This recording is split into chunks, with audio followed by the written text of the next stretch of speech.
सबसे पहले भतीजा जी को बहुत बहुत बधाई रॉयल डायमंड के लिए।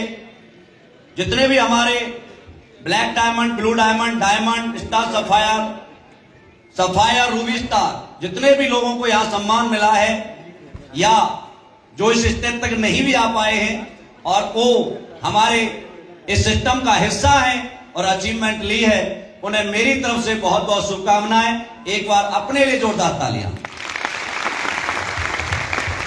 देखो, तालियां बजाने से 52 प्रकार की बीमारियां दूर होती हैं, ये बाबा रामदेव कहते हैं।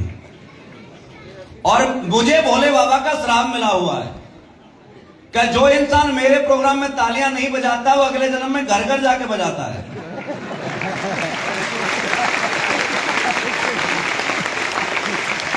मतलब चिंता तुम्हें अगले जन्म की भी है, इस जन्म में कुछ हो नहीं रहा। कोई बात नहीं, आपके पास आए हैं तो कुछ करके जाएंगे। करना चाहते हो कुछ? पक्का?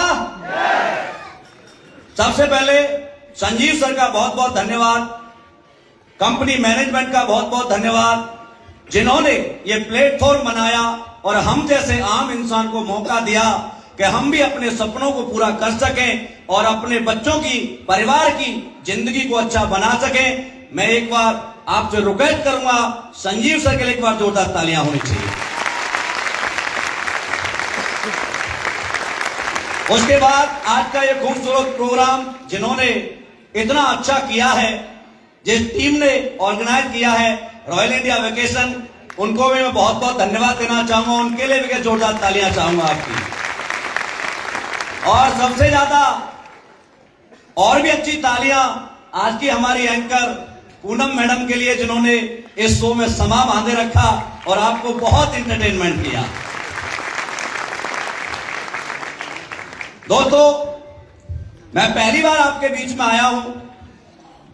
मैं इतना तो नहीं कह सकता कि आज आपको 100 करोड़ रुपए दूंगा, लेकिन आज आपने मुझे सुना और मेरे सुनने के बाद आप यहां से गए तो मैं 100 करोड़ की सोच आपको देके जरूर भेजूंगा। ये मेरा वादा है आपसे। मुझे नहीं पता कि करोड़पति कैसे बनते थे, कैसे करोड़ों रुपए आते थे। मैं अपने बारे में थोड़ा सा आपको बताना चाहूंगा। मैं बिल्कुल आपकी तरह ही हूं। आज आप ये जो प्यार दे रहे हैं, सम्मान दे रहे हैं, ये मेरे लिए सौभाग्य की बात है। लेकिन आज से 10 साल पहले मैं जाऊं तो मुझ में और आप में कोई फर्क नहीं है। हो सकता है बहुत सारे लोगों की जिंदगी मुझसे अच्छी थी, क्योंकि मेरा जन्म भी एक किसान के घर में हुआ। मेरे पापा मम्मी दोनों अनपढ़ हैं, हम 5 भाई हैं, मैं सबसे छोटा हूं। और 12वीं करते ही एक प्रेशर था कि कुछ काम करो, और मैं सौभाग्यशाली हूं कि मुझे भारतीय सेना में जाने का मौका मिला और मैं अच्छी तरह से नौकरी कर रहा था। जयपुर में मेरी पोस्टिंग थी। मुझे नहीं पता करोड़पति कैसे बनते, क्योंकि मेरे तो खानदान में भी कोई करोड़पति नहीं था। मैं क्या जानूं, मैं कैसे बनाऊं। मैं आर्मी में मस्ती के साथ नौकरी कर रहा था। मुझे कोई चाहत नहीं थी, न मैं जानता था, न कोई सपने थे, क्योंकि गरीब इंसान को तो सरकारी नौकरी मिल जाए तो ऐसा लगता है जैसे तीनों लोग जीत लिए। यस जानू? यस। और नौकरी कर रहा था। एक दिन अचानक मुझे कॉल आया। वो कॉल किसी और का नहीं था, मेरे मित्र थे, पड़ोसी थे, बड़े भाई थे, आज भी हैं, लेकिन आज वो मेरे गुरु भी हैं, भगवान भी हैं। वो और कोई नहीं, आपकी कंपनी के सीईओ नेमली डॉक्टर संजीव कुमार सर है। सर ने अपने घर बुलाया और मुझसे कहा, रामवीर मैं कंपनी खोलने जा रहा हूं, मेरे साथ काम करेगा? मैंने कहा सर करूंगा। नौकरी के साथ हो जाएगा? हाँ हो जाएगा। सर ने मुझे प्लान दिखाया जो आपको दिखाया गया। दोस्तों, कैसा लगा हमारा प्लान? आवाज नहीं आई। अरे प्लान अच्छा है, प्रोडक्ट अच्छे हैं, और पैसे की बात जो बताई जाती है 100 करोड़ रुपए वाली हजम होती है? नहीं होती। मुझे भी नहीं हुई थी। जब सर ने कहा कि 100 करोड़ रुपए कमाएंगे तो मैंने कहा सर धीरे बोलो, कोई सुन लेगा। सर ने कहा सुनता है तो सुनने से, तू कमा सकता है, तुझे भरोसा नहीं है मुझ पर? अरे मैंने सर आप पर तो खुद से भी ज्यादा भरोसा है, लेकिन मुझ पर ही भरोसा नहीं है। बोला क्यों?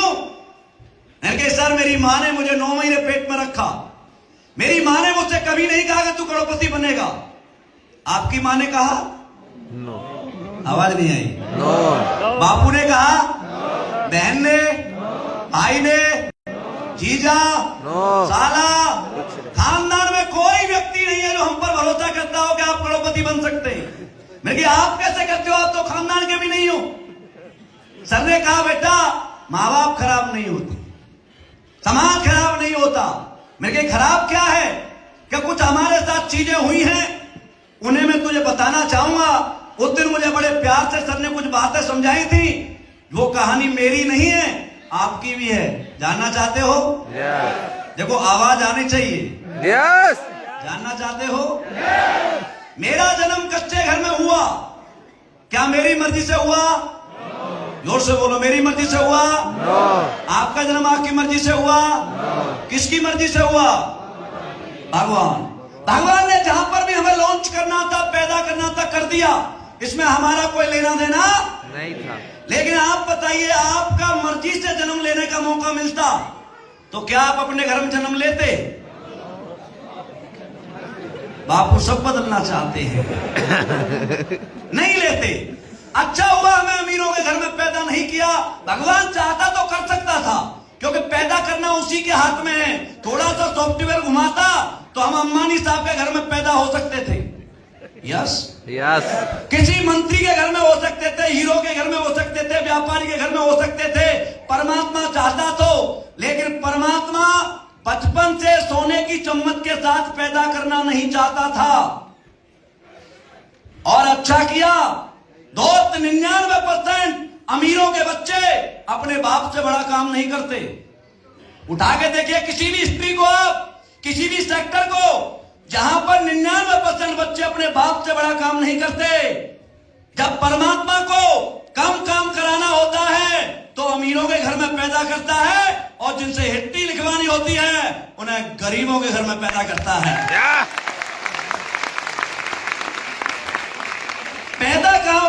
और चले आगे, मुझे सरकारी स्कूल मिला। क्या वो स्कूल मेरी मर्जी का था? आप में से कितने लोग सरकारी स्कूल में पढ़े? तो हाथ ऊपर करना। ओ तेरी, मेरा खानदान ही बैठा हुआ है। आप बताइए, वो स्कूल आपकी मर्जी का था क्या? किसकी मर्जी का? परमात्मा का नहीं ना, बापू का। बापू की पॉकेट की मर्जी का। और बड़े हुए हमारे दोस्त बने, वो दोस्त हमारी मर्जी के थे? नहीं, हम गरीब, हमारे दोस्त गरीब। मैं तो विराट कोहली को दोस्त बनाना चाहता हूं, बनेगा क्या? नो। मैं तो ऐश्वर्या राय को बनाना चाहता हूं, बनेगी क्या? और बड़े हुए, जो भी आप काम कर रहे हैं, हम काम कर रहे हैं, हमारी मर्जी से नहीं कर रहे। मैं आर्मी में क्यों गया? क्योंकि मेरे गांव में ना कोई आईएएस है, ना पीसीएस है, ना डॉक्टर है, ना इंजीनियर है, ना सीए, ना साइंटिस्ट है, ना पहलवान है, ना क्रिकेटर, ना बॉक्सर है। मैं क्या बनूंगा? मेरे गांव में तो ताऊ जी के लड़के आर्मी में थे। मैंने पूछा, भैया आर्मी में कैसे जाते हैं? उन्होंने एक प्रोसेस बताया। उस प्रोसेस को मैंने 6 महीने एडॉप्ट किया और आगरा जाके पहली भर्ती देखी, और पहली भर्ती में मैं इंडियन आर्मी में सेलेक्ट हो गया। लेकिन मेरी मर्जी से नहीं। आप बताइए, मेरे वो तो भाई आईएएस होते तो क्या मैं आईएएस की ट्राई नहीं कर सकता था? कर सकते। अरे बनता या नहीं बनता, कोशिश कर सकता था या नहीं? वो दोनों व्यापारी होते तो मैं व्यापार कर सकता था। वो दोनों बॉलीवुड में होते तो मैं हीरो बन सकता था या नहीं? जब नवाजुद्दीन सिद्दीकी 5 फुट का काला पीला इंसान हीरो बन सकता है, तो हमारा भी थोबड़ा ठीक ही है।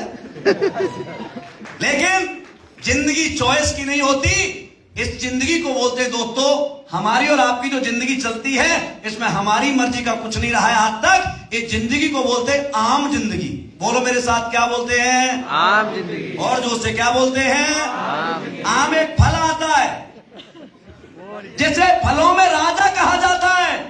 लेकिन उस राजा के साथ जो अत्याचार होता है, वही आम इंसान के साथ होता है। आम के साथ क्या होता है? छोटा सा होता है, तोड़ के चटनी बना दी जाती है। जवान होता है, फाड़ के अचार डाल दिया जाता है, और बाई चांस पक गया तो चूस कर फेंक दिया जाता है। आम बन के रहोगे, जमाना चूस के फेंक देगा, और डायमंड बन के रहोगे तो जमाना गले में हार पहनाता रहेगा। क्या बनकर रहना चाहते हो, आम या डायमंड? डायमंड। अरे आम या डायमंड? डायमंड। डायमंड कहाँ से निकलता है? कोयले में। कोयले की खान से डायरेक्ट डायमंड नहीं निकलता, कोयला निकलता है। और जो कोयला सबसे ज्यादा रगड़ सहने की शक्ति रखता है वही डायमंड बनता है। आप रगड़ सहने के लिए तैयार हो? यस। क्या रगड़े हमारी, कोई मुंडी पकड़ के रगड़ते हैं क्या? यही रगड़े हैं जो तेजा जी ने बताई, रितेश सर ने बताई। रात को बैठे बैठे सो जाना, कभी खाना न मिलना, बस में लटक के आना, रिश्तेदार मजाक उड़ाना, शादियां न शादियों में न जाने का मौका मिलना, पैसे न होना, लोग पूछते नहीं है। ये रगड़ आज भी जिंदगी में है, लेकिन इस रगड़ को आप सहने के लिए तैयार हो जाओ। हो सकते हो? अरे हो सकते हो? यदि आप रगड़ सहने के लिए तैयार हो, टर्म पेपर पर एग्रीमेंट कर सकता हूं 5 साल, जहां मैं बुलाता हूं आना, जो मैं बोलता हूं करना, जहां जो बताता हूं वो करना, आपके खानदान का करोड़पति बनकर तैयार कर सकता हूं।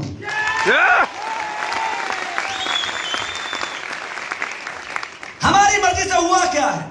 जन्म मर्जी का नहीं, कपड़े मर्जी के नहीं, गांव मर्जी का नहीं, घर मर्जी का नहीं, स्कूल मर्जी का नहीं, दोस्त मर्जी के नहीं, नौकरी मर्जी की नहीं। अरे 99% तो बीवी भी मर्जी की नहीं मिली है।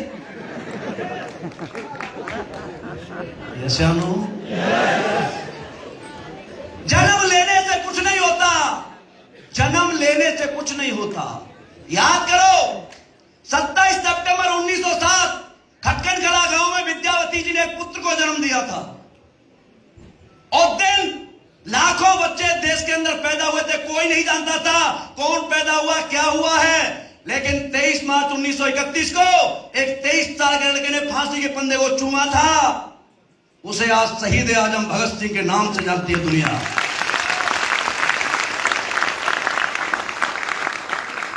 जन्म से कुछ नहीं होता। जन्म कहां हुआ कोई बात नहीं, क्योंकि जन्म लेना हमारे हाथ में नहीं होता और कमजोर कोई होता नहीं है। मेरे को जब ये बात बताई, मैंने कहा सर मैं काम करने के लिए तैयार हूं, क्योंकि मैंने बहुत गरीबी देखी थी। मैंने कहा सर मैं काम करूंगा। और सर ने उस दिन कहा काम करेगा? मैंने कहा हाँ, चल तुझे एक मौका और देता हूं। ये बता फिल्मों में जो काम करने वाले वो हीरो होते हैं, उनसे काम कौन कराता है? मैंने कहा डायरेक्टर। कौन कराता है? डायरेक्टर। बताइए कौन कराता है? डायरेक्टर। मैं आज तुझे हीरो बनने का मौका देता हूं और मैं भी डायरेक्टर हूं। मैंने कहा सर मैं और हीरो? यस। मैंने कहा कितनी फीस दोगे? बोला 100 करोड़। मैंने कहा फिल्म का नाम क्या है? बोला ब्रांड एम्बेसडर। और सर ने कहा फिल्मों में जो काम करना होता है वही तुझे यहां करना है। फिल्मों का हीरो अपनी मर्जी से डायलॉग बोलता है या डायरेक्टर की से?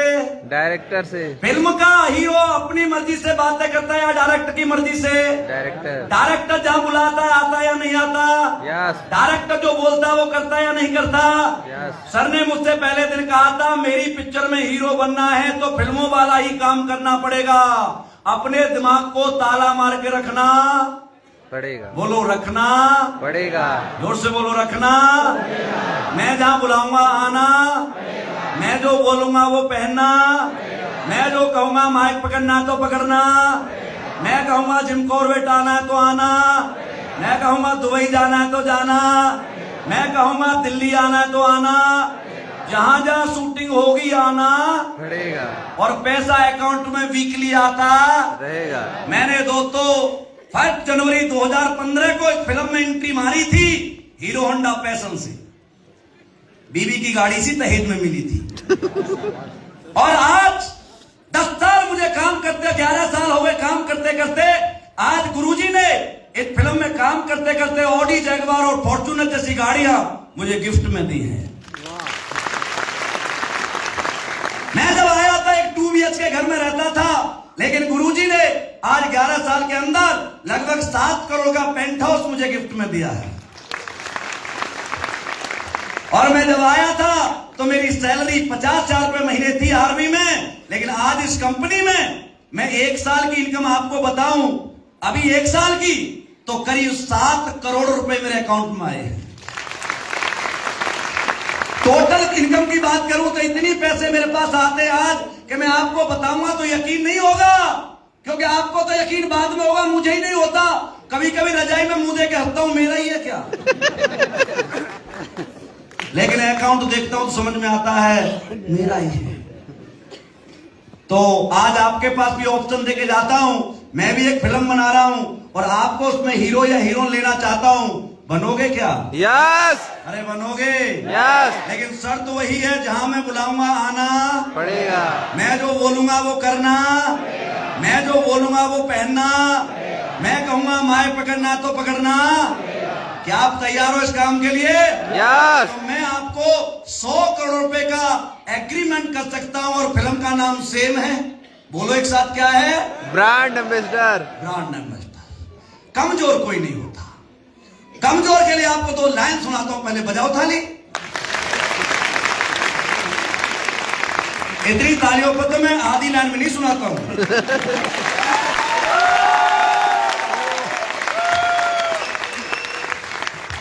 कमजोर कोई होता ही नहीं, वाह वाह बोलो। कमजोर कोई होता ही नहीं और सब खेल लक्ष्य का होता है। कमजोर घरों के बच्चों को इतिहास बनाते देखा है। जीरो से आज करोड़ों में यहां आते हमने देखा है और साइकिल से आए लोगों को ऑडी जगुआर में देखा है। ये असली पेश में हो रहा है या नहीं हो रहा? Yes sir. आप इस काम को क्यों करना है? इसी कंपनी को क्यों करना है? डायरेक्ट सेलिंग क्यों करनी है? आपको दुनिया का सबसे अच्छा काम सिद्ध करूं, आपके लिए दुनिया का बेस्ट प्लेटफॉर्म सिद्ध करूं, समाज के लिए, देश के लिए, गांव के लिए, परिवार के लिए इस काम को दुनिया का सबसे अच्छे काम सिद्ध करता हूं, तो आप काम करना, नहीं तो करना मत। ये मेरा वादा है आपसे। दोस्त, जहां जहां से पैसा आता है उन सारी चीजों के बाद में बताऊंगा, क्योंकि दोस्त हम गरीबी से निकले हुए हैं। गरीबी ने सताया था, गरीबी को हराएंगे। आज शिल्पियस मिली गई है तो इतिहास लिख कर ही जाएंगे। पैसा 3 जगह से आता है। पैसा एजुकेशन से आता है, बिल्कुल आता है, मैं मानता हूं। IRPC, doctor, engineer, CA, scientist किससे बनते हैं? एजुकेशन से। क्या आप स्कूल गए थे? आपको भी पढ़ने का मौका दिया था या नहीं दिया था? अरे आप क्यों नहीं पढ़े? किसी ने मना किया था? किताबें छीन ली थी क्या? स्कूल से निकाला था क्या? आप भी पढ़ लेते, IRPC, doctor, engineer, CA, scientist होते, यहां बैठने की आवश्यकता नहीं होती, बहुत अच्छी जिंदगी जी रहे होते। यस या नो? यस। लेकिन दोस्त, एक बार मौका निकल जाता, वो मौका दोबारा वापस। क्या आप अभी दोबारा स्कूल जा सकते हो? एडमिशन हो सकता है? दोबारा पढ़ने की कोशिश कर सकते हो? यानी पढ़ाई की दुनिया से बड़े बनने का सपना अब खत्म हो चुका है। आप अब दुनिया में पढ़ाई नहीं कर सकते, वो रास्ता आपके लिए बंद है। और जो आपने पढ़ाई की है उससे 10, 20, 50, 40 हजार रुपए महीने की इनकम होती है। मैं 50, 40 हजार रुपए की इनकम की बात करने नहीं आया यहां पर, मैं बात करने आया हूं 1.5-2 लाख रुपए महीने से ऊपर की। और 1.5-2 लाख रुपए से ऊपर का बच्चा कैसे बनता है पढ़ाई से, वो मैं आपको बता के जाऊंगा, क्योंकि आपके बच्चे भी पढ़ रहे हैं, उनके पीछे भी आप डंडा लेके बैठे हुए हो कि पढ़ पढ़ पढ़। कैसे बनता बच्चा 2-2.5 लाख का, मैं बताता हूं। एक बच्चा 10th क्लास में कम से कम 70 से 80% नंबर लाने होते हैं, या जानो? यस। उसके बाद वो डिसाइड करता है मुझे बनना क्या है, उसके हिसाब से सब्जेक्ट लेता है। डॉक्टर बनना तो मैथ लेगा, इंजीनियर बनना तो डॉक्टर बनना तो बायोलॉजी लेगा, और इंजीनियर बनना तो मैथ लेगा। 11वीं 12वीं अच्छे नंबर से करनी पड़ेगी। 12वीं के बाद किसी कोचिंग सेंटर में जाना पड़ेगा। और दोस्त, कोचिंग सेंटर में 50 लाख बच्चे हर साल पढ़ने जाते हैं और उनसे कई गुना फीस ली जाती है, पढ़ाया जाता है, और 50 लाख बच्चों में से केवल 10,000 लोगों का नंबर आता है। कितना? 10,000। 10,000। और 10,000 का नंबर आया, अभी नौकरी नहीं मिली है। डॉक्टर बनेगा तो 5 साल, एमबीबीएस करेगा 3 साल, एमडी करेगा, इंजीनियर बनेगा तो बीटेक एमटेक करेगा, सीए बनेगा तो 5 साल का सीए का कोर्स करेगा। यस या नो? यस। और कोचिंग सेंटर वाले किसको पढ़ाते हैं? जिनके अंदर टैलेंट होता है। 80% से ऊपर वालों को एडमिशन देते हैं, हमारे जैसे लोगों को नहीं देंगे। और 10 से 12 साल एक लड़का दिन रात किताबों में मेहनत करता है, अच्छे नंबर लाता है, पर्सनल लाइफ को छोड़ता है, रिश्तेदारियों में जाना छोड़ता है, पार्टियों को छोड़ता है, तब जाके एक लड़का 1.5-2 लाख रुपए महीने से अपनी शुरुआत। अरे यस, यस। समझ में आ रही है?